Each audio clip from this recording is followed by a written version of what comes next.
a la lectura desde muy joven, que él tenía esa ambición por la lectura y compraba libros, o le pedía a mi papá ese libro que quería leer y que lo teníamos ahí. Tengo que hacer referencia a un cantante que era referencia para Carlos, Leonardo de Serrat. Cuando Leonardo de Serrat Carlos se acercó a ese gusto por la música, pero también a la poesía de manera conjunta. Si recordamos que Serrat tenía canciones ya lo habíamos actualizado, de poesías de Antonio Machado, de Mario Benedetti, de diferentes autores que en su momento Serrat musicalizó, Carlos lo escuchaba y nos incluyó. Esa influencia de Carlos es imprescindible para hablar de la realidad personal y profesional de todos y cada uno de los integrantes de la familia. Carlos, por interés personal, decidió estudiar en Europa. Eso, pues, claro que lo alejó de la familia, pero lo alejó de manera física, porque realmente siempre estuvo comunicado lo que en ese tiempo se podía estar comunicando, y siempre compartiendo esas experiencias tan particulares en aquel continente. Después de que él llegó, y la parte de la enfermedad de mi madre primero, falleció en el 2010, y después con mi padre en el 2016. Él siempre estuvo muy cercano, siempre los cuidó también, compartió muchas experiencias, le gustaba convivir con todos ellos, en algún momento fue padrino de algunos, incluso él se convirtió en muchas de las veces en su guía, incluso podría decir yo en esa motivación. Descubrimos tantas cosas del joven Caco, y yo quisiera platicar una impresionante, porque también coincidimos en la etapa de filosofía en el seminario. Yo fui compañero de 3 años en la etapa de filosofía. Quiero platicarles de la parte intelectual, de las capacidades que el joven Caco tenía, que le descubrimos en ese tiempo que estuvimos ahí. Estando en primero de filosofía, uno de los éramos un grupo muy grande de 5 nada más, éramos toda la etapa de filosofía. Dentro de ellos había un compañero que tocaba bien la guitarra y sabía de música. Nos invitó a formar un grupo de música folclórica, que jamás habíamos oído de eso. Y nos prestó un cassette para que lo escucháramos y nos preguntó qué queríamos escuchar, que no sabíamos tocar ni el sondero.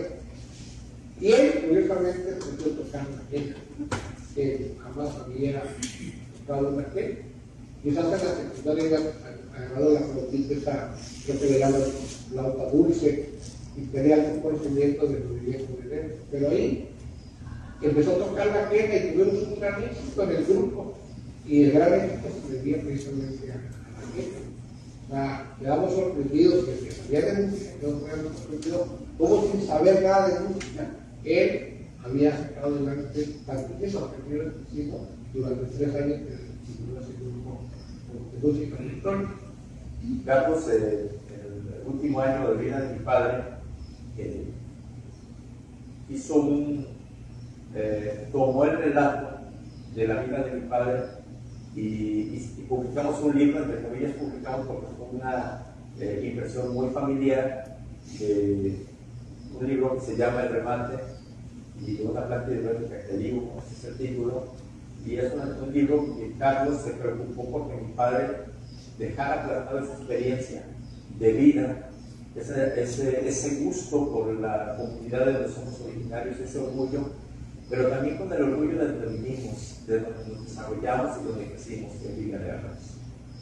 Sí, pues yo conocí como alumno a Carlos Olmos en 1980 e inmediatamente me percaté de su gran capacidad intelectual. Fue maestro titular de filosofía sistemática, de historia de la filosofía y de lengua hebrea.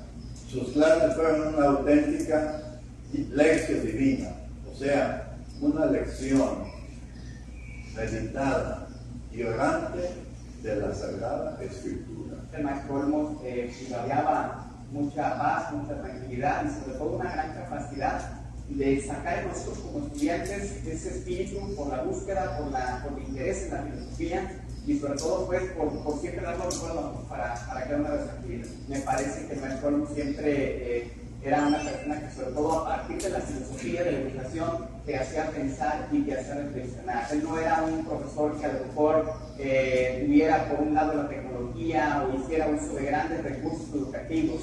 Simplemente sus propios apuntes, más el mensaje que nos hacía reflexionar, era lo suficientemente fuerte para causar un impacto importante en nosotros como estudiantes. De hecho, debo decirlo, yo los apuntes del maestro Olmos los guardo como un gran tesoro. Tengo mis libretas de aquellos años de 2003, de 2004, donde pues la verdad siempre fueron materias que reitero, para una persona que le gusta el ámbito de la educación, vinculado con la filosofía, siempre marcaba la pauta para muchas interesantes reflexiones. Cada una de las clases él arrojaba un poema, un autor, un libro, una anécdota, etc. Pero bien recuerdo que decía, mencionaba mucho la regla de los jesuitas. Decía que el hombre tiene que pensar bien, vivir bien, actuar bien. Amaba lo que hacía, amaba la filosofía, y generalmente sus clases eran muy en ese sentido de cómo encontrar la filosofía aplicada en nuestra vida cotidiana. Entonces, era muy amado por los estudiantes. Fui a platicar con él, la segunda vez que lo veía era esa, y ahí me remitió con un sacerdote, y ese sacerdote y otras personas más, incluyendo el campo, pues fueron partes muy importantes en mi vida y para descubrir la vocación al sacerdocio y la vocación a la iglesia, a ser cristiano, etc. Entonces, eso, digo, más que anécdota, es una experiencia, ¿no?, que yo le agradezco mucho a Carlos. Gracias a él que me introduje en el mundo de la lectura, hacía sus clases realmente maravillosas. O sea, no necesitaba mucho, simplemente yo hablo un mensajero maravilloso. Yo decía, es una biblioteca andando. Pero la forma en cómo te transmitió, cómo te compartía más bien el conocimiento, no era de presunción, de soberbia, al contrario. Sin duda que es una figura que siempre va al imponer, pero desde el amor, ¿no? Desde esta característica que él decide, con la que él decide transmitir todo.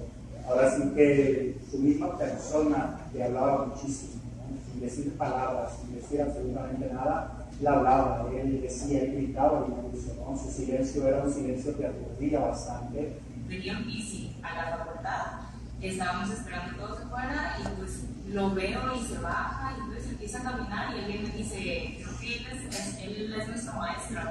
Entonces, pues como yo era la cara nueva en mi salón, llegó y me dijo, o sea, como de, tú eres nueva, y yo, sí, soy nueva, acabo de llegar. Y entonces yo todavía estaba dudando si iba a ir a turismo o a pedagogía. Entonces ese día me dio las 3 horas que parecían ser las más tediosas por la materia que veíamos que era muy teórica. Y fueron las 3 horas más interesantes que había vivido en toda mi educación. Sus clases en un solo día citar a infinidad de autores, ¿no? Siempre en cada clase al iniciar le hacían un homenaje a algún filósofo o algún teólogo de los que él pues, sentía que hacía falta volver a retomar, ¿no? Valorizarlos. Esos dichos respecto a los filósofos, decía que un filósofo no busca alumnos, busca colegas. Yo así lo vi, como una persona que buscó siempre la verdad, quizás porque la verdad, con la mayúscula, lo había encontrado antes, y se alegraba de que más personas compartieran con él este camino. Siempre mostró lo mejor de vida, ser humano.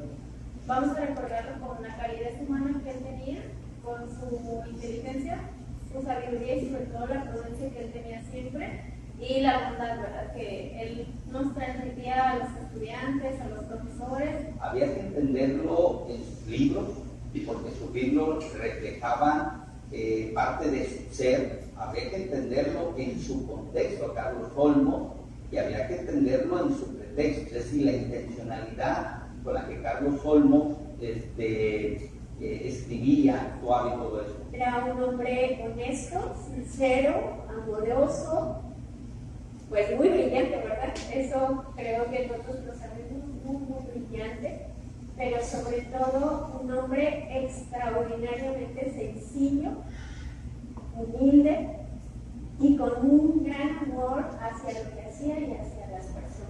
También como muy presente para su familia.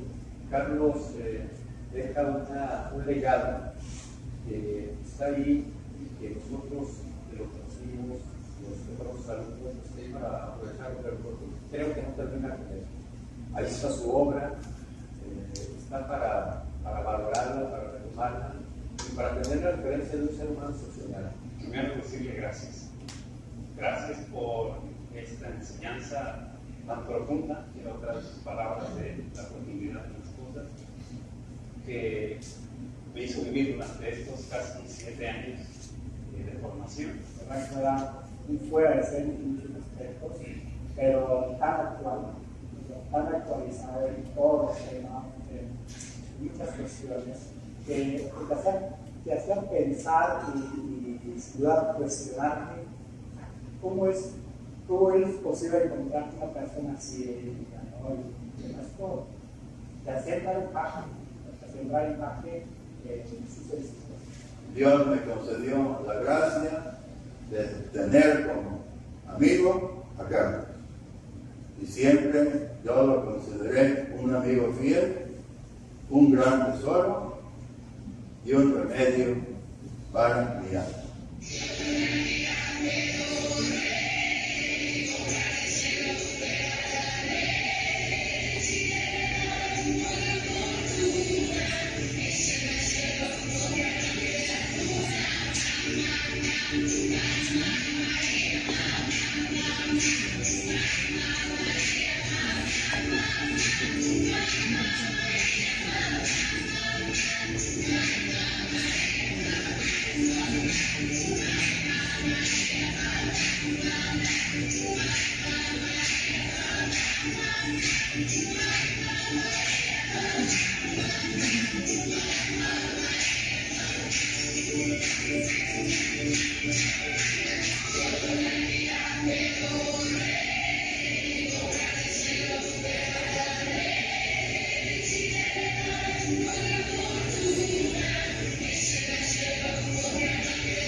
Habría que exigir una educación mucho más orientada a la formación del hombre, a la formación del ser humano, al hombre humano, que desarrolle todas sus potencialidades, que lo conviertan auténticamente en una persona y no en un súbdito humano, reivindicar la categoría de persona y no de cosa que es el hombre, asumir un poco más la responsabilidad alterada, es decir, pensar un poco más en la gente, en nosotros, y un poco menos en nosotros mismos.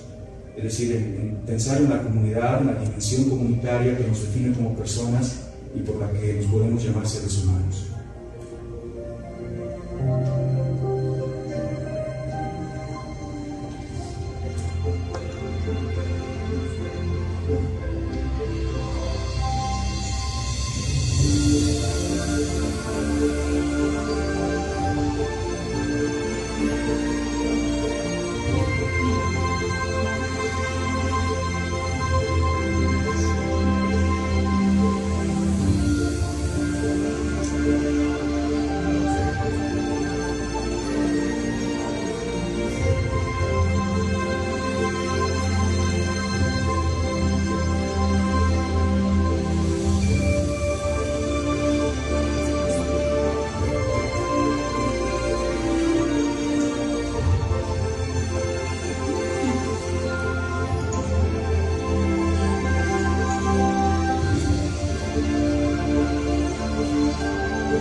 que el ser maestro es darse a los demás.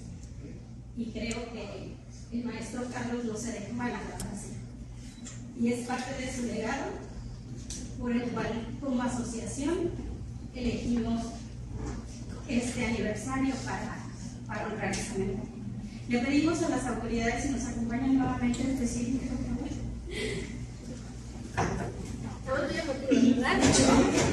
Ya lo habíamos visto y de todas maneras se los radicamos. Imagínense cuando estuvimos en los testimonios, escuchar todo lo que decían compañeros, compañeras, egresados y amistades. De todos los testimonios salíamos con la lagrimita, porque al descubrir un ser humano que como estudiantes pues no conocimos la versión del maestro, del docente, de la persona, sin conocer todas las aristas que era el maestro Carlos. Y definitivamente para cada generación la lectura cobró otro sentido después de él. Para dar seguimiento al programa y con estas emotivas imágenes, con este legado documentado que sabemos que no es todo, en un video de menos de 20 minutos no íbamos a alcanzar a reflejar todo lo que él representa para la facultad, para los egresados, para los estudiantes, los docentes y la misma sociedad colimense. Le voy a ceder el uso de la voz al director del plantel, al maestro Pablo, a ver qué nos puede compartir.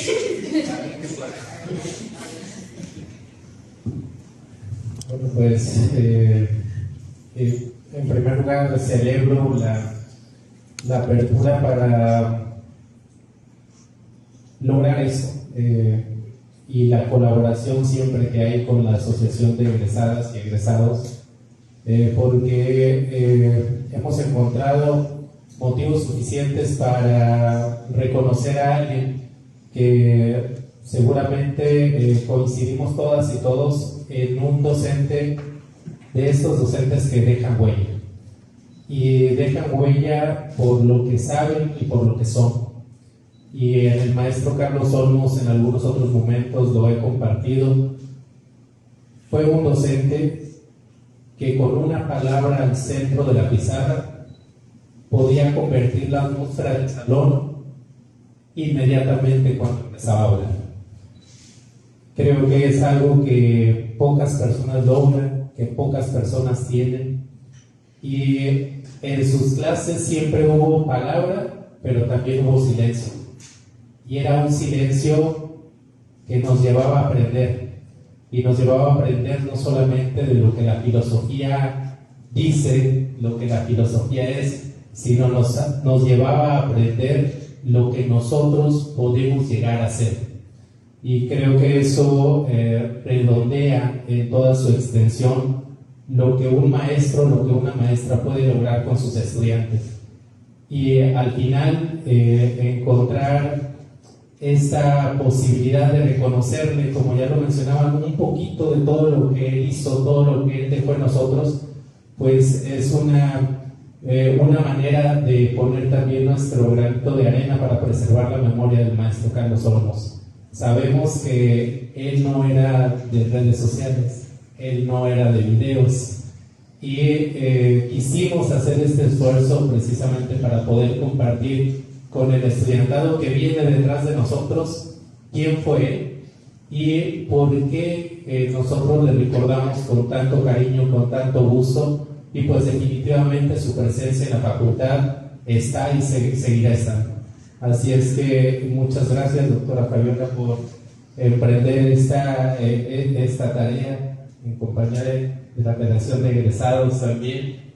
Y pues definitivamente también agradecer a sus familiares, porque siempre ha habido esta disposición para compartir, que no es algo fácil. Sabemos que nos dejaron entrar a una parte de su intimidad que pues ahora también nosotros compartimos y les agradecemos, porque efectivamente nos hace conocer más de nuestro maestro, y esto nos ayuda pues a respirar y a saber que él está con nosotros, que está presente, y a través de sus textos seguirá estando en nuestra facultad. Así es que muchas gracias a todas y a todos. Y pues la invitación sigue siendo a seguir leyendo al maestro Carlos Olmos, a seguir conociéndolo a través de sus letras y pues en medida de las posibilidades también seguir compartiendo las enseñanzas que él nos dejó a través de su ser en el aula. Muchas gracias a todas y a todos.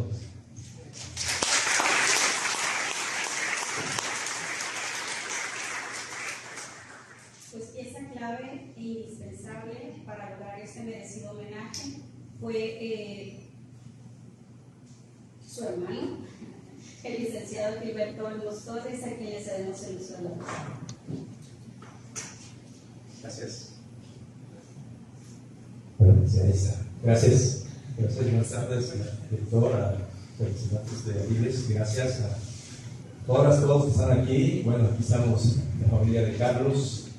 Estamos muy conmovidos.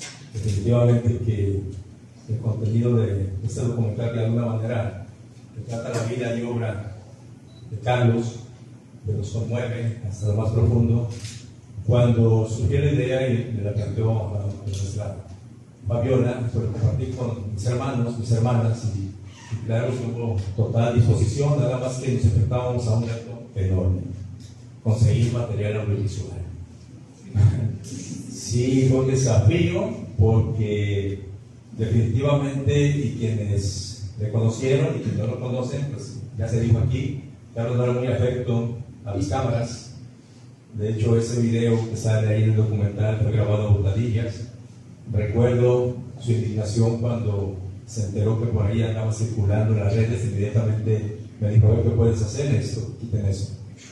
Pero no es que fuera un personaje ajeno a la convivencia. Creo que aquí ya se dijo esa plena disposición que Carlos siempre estuvo a compartir, a conversar, a recibir. Porque Carlos, también ya se dijo, y a riesgo de ser repetitivo, no voy a dejar de caer en la tentación de reiterar que Carlos no era una figura pública, pero esa figura pública que ahora la definen las redes sociales, ¿no?, digitales. Carlos estaba más interesado en que lo que producía la gente lo conociera, que compartir esos contenidos que eran producto, pues, de tantos estudios, de tanto tiempo de reflexión, de tanto tiempo de dedicación, de esos maravillosos viajes que hizo al viejo continente, y que él siempre tuvo esa generosidad de compartir. Ya lo vimos en las aulas, quienes fueron sus alumnos. Aquí hay alumnos de Carlos, los alumnos. Mira, por ahí hubo varios. Lo que les puedo decir del maestro que ustedes tuvieron la oportunidad de estar, yo les puedo hablar del hermano, de ese hermano que siempre era más grande que yo, dejando una estela, y a donde quiera que yo iba, desde la primaria, secundaria, la preparatoria, incluso parte de mi facultad, la referencia era ese hermano de Carlos Olmos, y era verdaderamente retador hacer una respuesta, porque implicaba a ver si sales igual que él, ¿no? Y pues no, resulta que no salí igual que él. Pero sí estaba contagiado por él, como lo dije ahí en el documental, como estamos, toda mi familia, fuimos motivados a seguir un camino. Carlos, hicimos énfasis en el documental de la procedencia de Carlos y de la familia que es en un pueblo con una cantidad de población muy reducida, que tiene su historia, pero el punto era que seguramente a Carlos le influyó esa capacidad, comentaba en ese momento para la maestra Fabiola, de contemplación. Carlos lamentaba, y en sus escritos por ahí tiene un ensayo de hermenéutica del silencio, pues lamentaba que esta generación, como él escribe, haya perdido la capacidad del silencio. Entonces él le apostaba, pero como también sabemos, era un silencio que Carlos propiciaba también que la motivación a algo que él siempre insistió, y sus alumnos aquí, los alumnos me pueden corregir si digo lo contrario, a mantener la rebeldía. Es decir, Carlos siempre insistía en la crítica, en estar atentos a ese entorno, a incidir en él, ¿sí o no? Sí, porque Carlos propiciaba eso. Carlos era un motivador en ese sentido, y déjenme ponerlo dentro, porque quiero compartir con ustedes. Algún día una sobrina se le acercó a Carlos y le preguntó: tío, ¿cómo le va en su trabajo? Y él contestó: bien, yo doy clases para no trabajar. Eso dice mucho de lo que disfrutaba estar en un aula frente a estudiantes. Incluso me voy a dar el atrevimiento de contestar una pregunta que de repente pudieran hacerse algunos y que surge por ahí. Carlos, ¿por qué no fuiste sacerdote? Yo esa pregunta jamás, y no sé, alguno de mis hermanos, mis hermanas se lo hizo. Nos atrevimos a hacer, yo nunca me atreví. Pero ¿saben una cosa? Voy a inventar una respuesta, pero no por ser una invención quiere decir que es una mentira.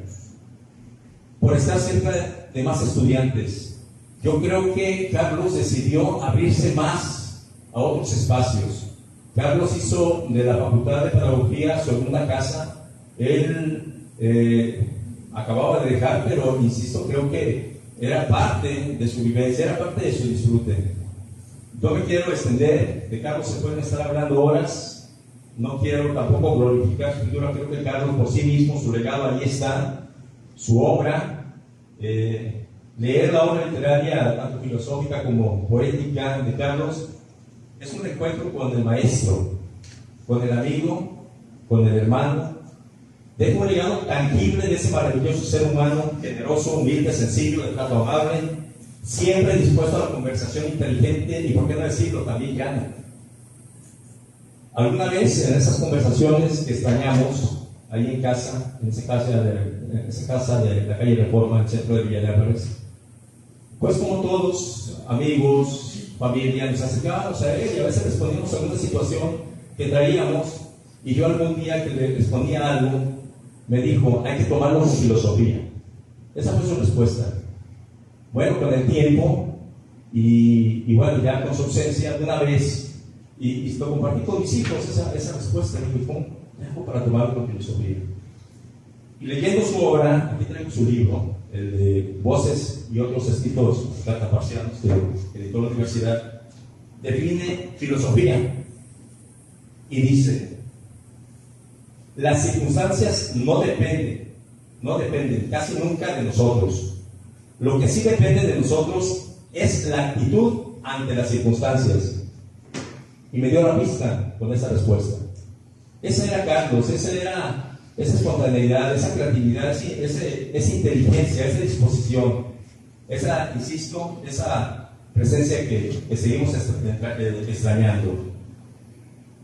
Bueno, para concluir, me referiré a un espacio que ustedes vieron en el documental de manera recurrente, que es su biblioteca. Ese espacio donde están sus queridos libros, es un espacio donde él pasaba largas horas. Y bueno, era donde también se mantenían esas largas conversaciones, a veces que nos hacían ser indiferentes al tiempo. Pero para explicar lo que era ese espacio, lo que era Carlos en esa biblioteca, voy a citar a un escritor español, Gregorio Marañón, con una frase y que creo que retrata muy bien lo que era Carlos y lo que era su espacio en la biblioteca. Dice: la biblioteca de un hombre es también su retrato, y tan fino que no pueden igualarle ni los pinceles más exactos, ni la pluma más penetrante y fiel del mejor biógrafo. Los libros que cada cual escoge para su recreo, para su instrucción, incluso para su vanidad, son verdaderas huellas dactilares del espíritu que permiten su exacta identificación. Hasta ahí la cita. Bueno, agradecerles todas, a todos que estén aquí, valoramos mucho el tiempo. La verdad es que estamos muy conmovidos, estamos casi estamos casi por cumplir el año de su partida, en ese espacio, como él escribió, que es un espacio de luz, y pues bueno, es un momento que nos ha movido a hacer el documental. Fue, como decía la maestra Fabiola, un momento pues complicado, un momento de asimilación, de entender la ausencia de Carlos, y pues bueno, concluir diciendo que verdaderamente resulta muy difícil hablar en pasado de Carlos estando tan presente. Muchas gracias por su atención.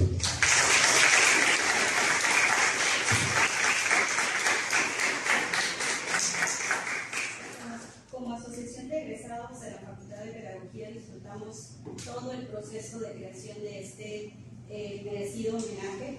Agradecemos la presencia de cada una de las personas que se encuentran en este auditorio y creo firmemente que la trascendencia del maestro Carlos se la ganó a pulso, porque la trascendencia al final de cuentas es quedarse en las personas, que queda en la memoria, queda en sus libros, y es algo que es imborrable. Cada uno de nosotros conservará una imagen, una anécdota, una frase, un libro con el que más se haya apasionado en la primera clase que tuvieron con él. Yo me quedo con algo maravilloso, que es el seguirme dando la oportunidad de no perder la capacidad de asombro. Muchas gracias.